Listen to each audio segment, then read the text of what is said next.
was a moment when I received a phone call. My whole family received phone calls from my grandson. He's about 40 years old now. And he said, bad news for the family. My son has been diagnosed with leukemia. Who is that? My grandson. Oh, your grandson. Yeah, he was about 9 or 10 at the time.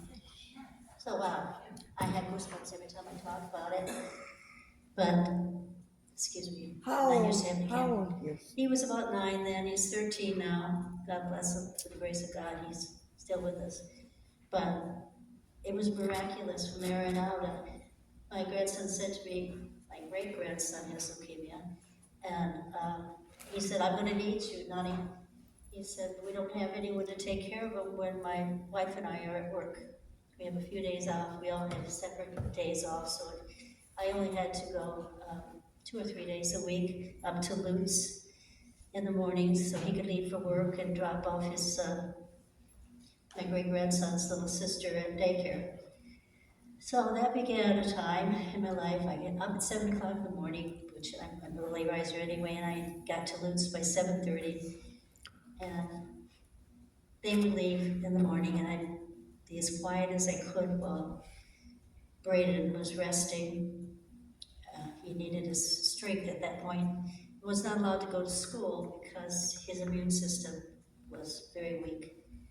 And so his mother, who is she's a graduate, I'm not sure what her degree is in, but she homeschooled him. And I took care of him during the day while they worked. So I'd make my coffee early in the morning and be quiet as I could so he could rest. And one day, he walked out with his blanket all covered up, and he said, Nani, I had a dream.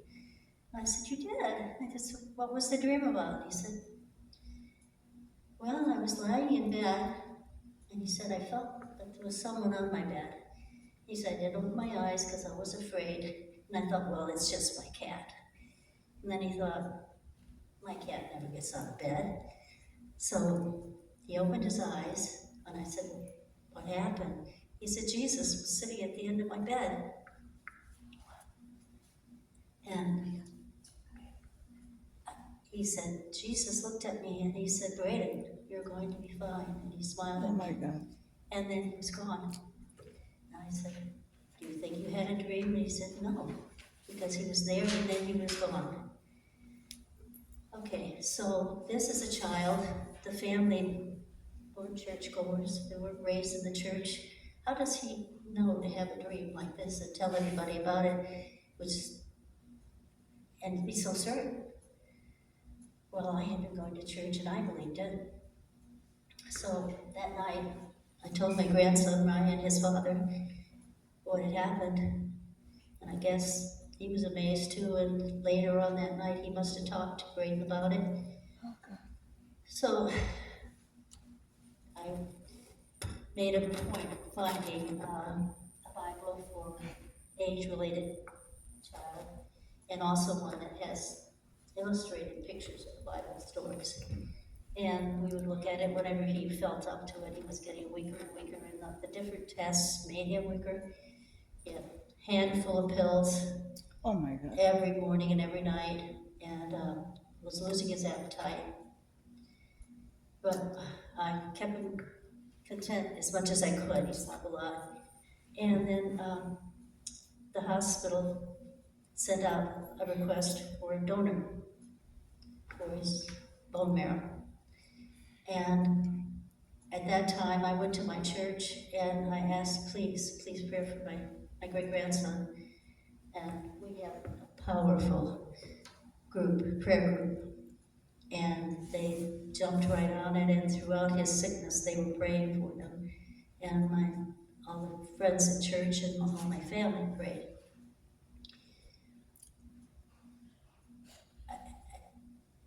I was, excuse me, sorry. Memories still get to me, choke me up, and it not so much the sadness of the miracle, what happened afterwards, and throughout, I know he's fine. But then there came a day, my grandson, his father, came to me and he said, Nani, Braden asked me if he could get baptized. Where did that come? Bless the Bibles and the things that I had been reading to him took home. So my grandson said, "You're the only one that goes to church regularly. Can you set something else?" And I went to my church and asked the pastors that were in charge of the baptisms if this could be done. And he said, "Bring him in for an appointment." And they asked all the right questions of him, and his father was there. And his father said, "I would like to be baptized with my son." He said, "And when we get baptized, I want to get baptized first so I can baptize my son." I can't stop the chills that go through me every time I go through this, because I relive it over and over again. But in a happy way now, not so frightened. Anyway, I don't know how long it'd take, a lot of chemo, lost all his hair. His father shaved his head right along with his son, just to make it easier on him. They all had kind hearts for one another, even if they didn't have God in their life. And I was thrilled that this was happening, not for the illness, but for them finding what the power of prayer does. So, I don't know how long it took, but one day they heard that there was a donor, a gentleman in Chicago. The miracle again. This man had exact match of the bone marrow for Jacob. We had all been tested, all the family, for everything to see how good ours was. And so we were waiting. Another miracle was that this same gentleman had the exact same blood type as Jacob's my other grandson, as Braden. So each step of his way was better, better, better. He never had a test where it looked like he was failing. He just continued, and he was a spunky little guy, not little guy anymore. But he would tell the doctors, "When you go in to change my bone marrow, you're not putting a feeder down my throat while I'm sleeping." He said, "When I wake up, I'll eat." Well, these doctors know better. They know that when you've been through a bone marrow exchange, that you don't even want to eat when you wake up, especially when this cord's down your throat. So they put him to sleep. Sure enough, he had it down his throat when he woke up, and he tried his darndest to eat, but he couldn't, so just nibbled on things. Well, once that happened, they had to put him in a room by himself with his mom or anybody else that could spend 6 weeks and stay with him. But he had to go through about 3 weeks of not being sick at all before they quarantined him. They wanted to make sure that he was going to be fine for the procedure, and there were no visitors allowed. So that's when they did the one, I don't know if it's a transfer, how they do it, but it came in a box. But anyhow, he was there, oh gosh, I don't know how long before they let him go home. It was quite some time. We didn't get to see him. And then he came home, and we took turns taking care of him, and he was still tested to get steroids and different things to make him strong again, to keep his immune system strong. Now, it's he's been back at school. He missed about a year and a half, and he's back at school. He went in, I think, 6th grade. He was back, and steadily was stronger. Put his weight back in steroids. Made him eat everything. And his son, I'd go over to watch him in the morning, and he'd say, "Nani, go get me a couple of hamburgers." It's breakfast, so you're not hungry for a couple of hamburgers. But sure enough, he would eat a couple of hamburgers. And that's all did with.